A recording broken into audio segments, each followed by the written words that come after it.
संस्कृत संस्थान के निर्माण का मामला सामने आया है। बताया गया कि निर्माण एजेंसी को अब तक भूमि का अंतरण नहीं हुआ भी, फिर भी एजेंसी द्वारा निर्माण कार्य शुरू कर दिया गया था। शिकायत में कहा गया कि भूमि का मालिकाना अधिकार संस्कृत संस्थान को प्राप्त नहीं था, फिर भी निर्माण एजेंसी द्वारा बड़े बड़े पेड़ काटकर जबरन निर्माण कार्य शुरू किया जा रहा था। इस पूरे मामले में लिखित शिकायत अधिवक्ता बीके माला द्वारा कमिश्नर रीवा संभाग को सौंपी गई। शिकायत को गंभीरता से लेते हुए कमिश्नर रीवा संभाग ने कलेक्टर रीवा को तत्काल जांच कर कार्रवाई करने के आदेश जारी किए हैं। शिकायतकर्ता ने यह भी स्पष्ट किया है कि लक्ष्मण बाग संस्थान की सभी भूमियां ट्रस्ट भूमि है, जिनकी किसी भी प्रकार की अनुमति केवल कैबिनेट की स्वीकृति से ही संभव है। साथ ही बताया गया कि यह प्रकरण आगे महामहिम राष्ट्रपति तक भी भेजा जाएगा, क्योंकि लक्ष्मण बाग संस्थान की भूमि से संबंधित मामलों पर राष्ट्रपति द्वारा पृथक संविधान प्रावधान किए गए हैं। शिकायत किए थे कि लक्ष्मण बाग की जमीन पे निर्माण कार्य चालू है, उसमें कुछ रोक वगैरह लगा, क्या हुआ? देखिए, लक्ष्मण बाग संस्थान आध्यात्मिक क्षेत्र है। उस आध्यात्मिक क्षेत्र तपोभूमि में हम लगातार शिकायत कर रहे हैं कि लक्ष्मण बाग की भूमि बिना अंतरण किए, बिना रजिस्ट्री कराए किसी दूसरे संस्था को यदि निर्माण के लिए दी जा रही, निर्माण एजेंसियाँ कर रही हैं, तो ये पूर्णतः नियम विरुद्ध है।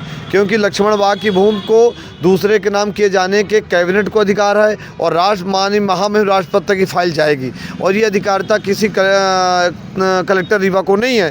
पर लगातार वहाँ निर्माण एजेंसी कई विशाल वृक्षों को, जो पुराने वृक्ष थे, उनको भी काट के फेंक दिया गया है। वहाँ निर्माण कार्य की प्रक्रिया प्रारंभ की गई है, जिसकी हमने लिखित शिकायत आयुक्त महोदय रीवा संभाग रीवा से की है और प्रदेश के वरिष्ठ अधिकारियों से की है कि लक्ष्मण बाग संस्थान की भूमि को, वो देश के कोने कोने में भूमियाँ हैं और उस भूमियों को अंतरण, विक्रय, दान, लीज करने का प्रावधान कलेक्टर रीवा को नहीं है और इसकी विशेष अनुमति कैबिनेट से लेनी होगी और इसका अनुमोदन माननीय महामहिम राष्ट्रपति से उनका संविधान का अनुमोदन है, उस संविधान को पढ़ना होगा और लक्ष्मण बाग संस्थान की भूमि को विक्रय नहीं किया जा सकता।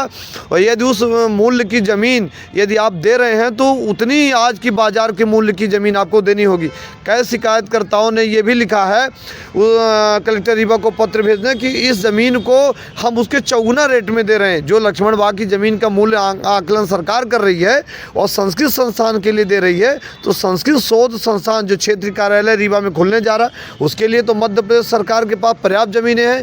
लक्ष्मण बाग की ज़मीन ही क्यों? हम लगातार उसका विरोध इसलिए नहीं कर रहे हैं कि हम ये कह रहे हैं लक्ष्मण बाग को अयोध्या की तर्ज में विकसित किया जाना चाहिए। और लक्ष्मण बाग तो ऐतिहासिक तपोभूमि है, देश के कोने कोने में लक्ष्मण बाग की भूमि है, तो संस्कृत संस्थान खुलना चाहिए, क्षेत्रीय कार्यालय खुलना चाहिए। पर क्षेत्रीय कार्यालय के लिए बहुत सारी ज़मीन है जो दी जानी चाहिए। तो इस संबंध में हमने आयुक्त महोदय रीवा संभाग रीवा को पत्र दिया है। आयुक्त महोदय ने कलेक्टर रीवा को पत्र प्रेषित किया है कि इसकी जाँच कराइए और जो निर्माण एजेंसी निर्माण कर रही है उस पर रोक लगाई जानी चाहिए।